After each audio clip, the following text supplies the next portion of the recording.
nin xaaji oo Soomaaliya xaj ku tagay baabuuro iyo tareenno iyo diyaarado badan iyo waxaas ma jiro wuxuu ka baxay Jidda Makka Madiino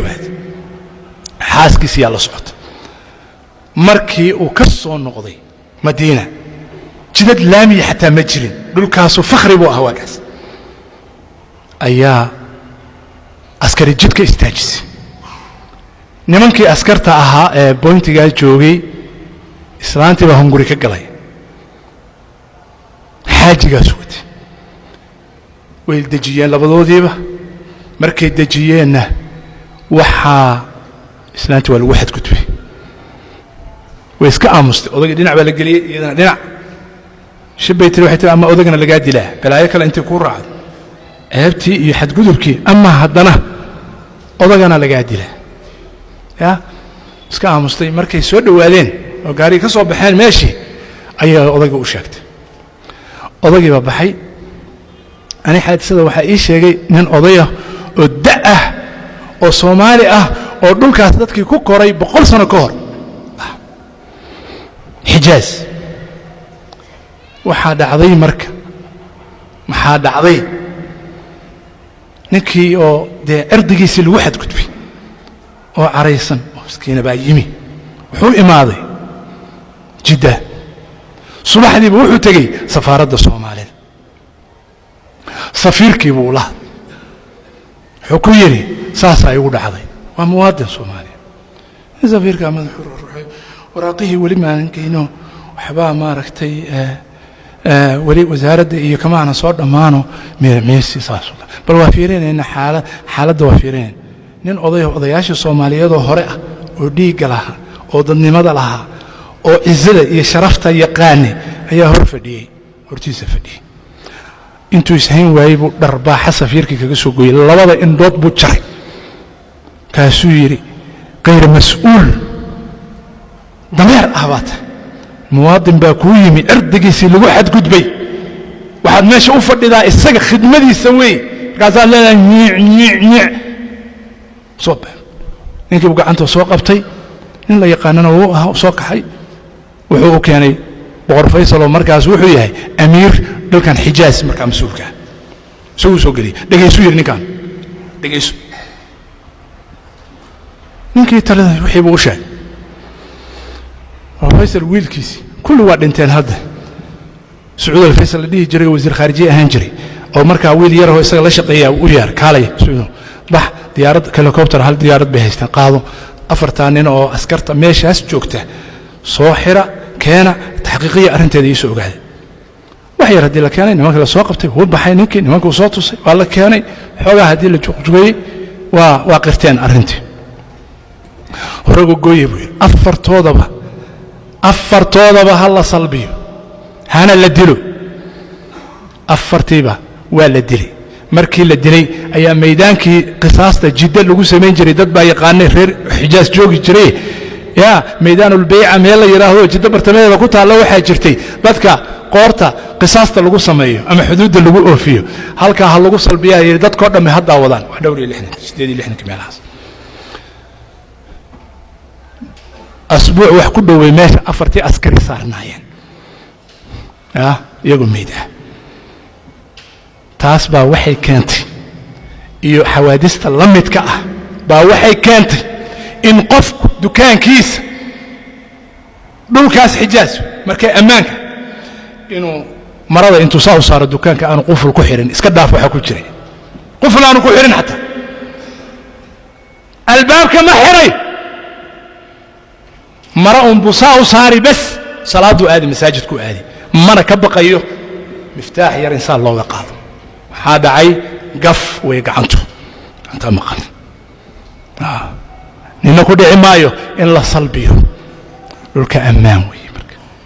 ma fahamteen xikmadda inma jazaa'u alladhina yuharibuna allaha wa rasulahu wa yas'auna fil ardi fasadan an yuqattalu wa in aad loo dilo بولي إلهي وثيقة مبالغة آدين لو دلو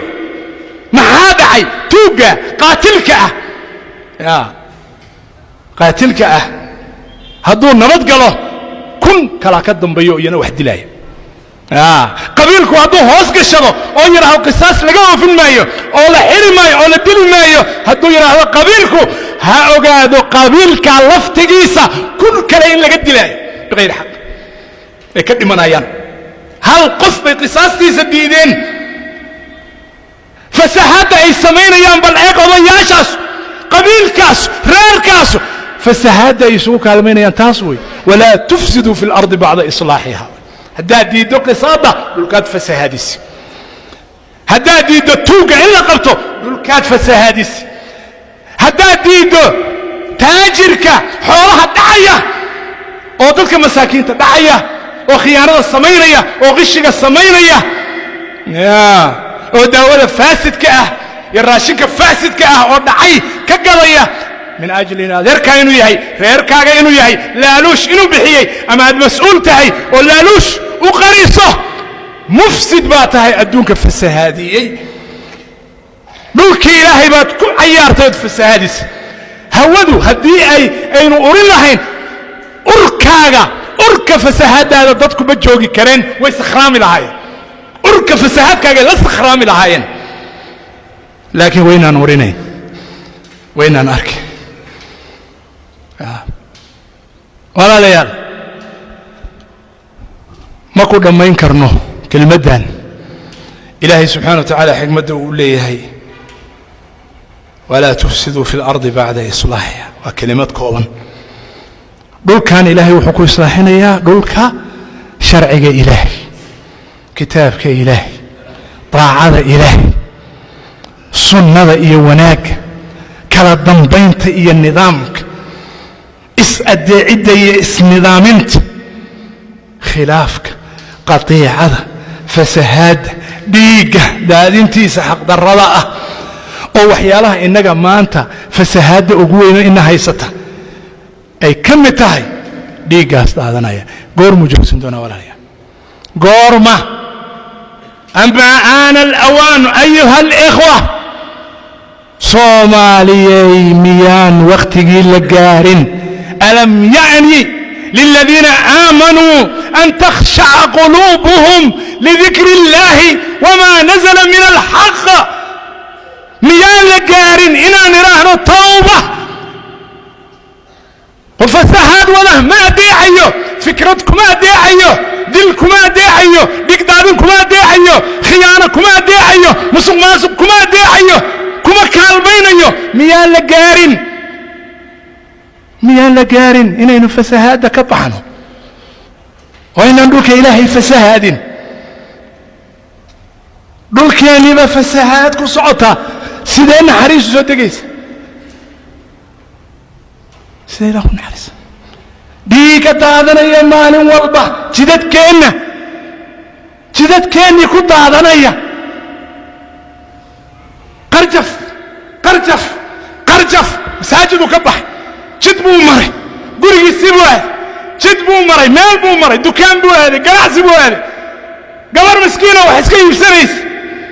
قبر ما فسهاد أين يتعي أغانينا ألم يعني للذين آمنوا تخشع قلوبهم لذكر الله وما نزل من الحق ولا يكونوا كالذين أوتوا الكتاب من قبل فطال عليهم الأمد فقست قلوبهم من قلبي هذه بقت كاليم ها هدان فسهاد لا يجوز قلبي قاعد كاليم القلوب قاسي أبعد القلوب عن الله تبارك وتعالى أما هالسجود أما هالركوع والقلب القاسي قلبي أنا حريصنين وفساد كدمانين إلهي سبحانه وتعالى وحن كبرينا إنه نقدر وكوا صالحين وهم مصلحين إلهينا سبحانه وتعالى أنك مجنجليه إنا نقول فاسدين مفسدين إلهينا سبحانه وتعالى نقلنا بديه اللهم أعز الإسلام والمسلمين وأذل الشرك والمشركين ودمر أعداءك أعداء الدين اللهم إنا نسألك العافية في ديننا ودنيانا وأهلنا ومالنا اللهم استر عوراتنا ومن روعاتنا اللهم احفظنا من بين أيدينا ومن خلفنا وعن أيماننا وعن شمائلنا ومن فوقنا ونعوذ بعظمتك أن نغتال من تحتنا اللهم أصلح بلادنا وبلاد المسلمين اللهم أصلح أمتنا وأمة المسلمين جميعا يا أرحم الراحمين. اللهم أصلح بلادنا وبلاد المسلمين، اللهم أصلحنا وأصلح بنا يا أرحم الراحمين. اللهم إنا نسألك الهدى والتقى والعفاف والغنى. عباد الله، إن الله يأمر بالعدل والإحسان وإيتاء ذي القربى وينهى عن الفحشاء والمنكر والبغي يعظكم لعلكم تذكرون. وصلوا وسلموا على الهادي البشير. إن الله وملائكته يصلون على النبي يا أيها الذين آمنوا صلوا عليه وسلموا تسليما. اللهم صل وسلم وبارك على نبينا محمد وعلى آله وصحبه وسلم تسليما كثيرا. واقم الصلاة.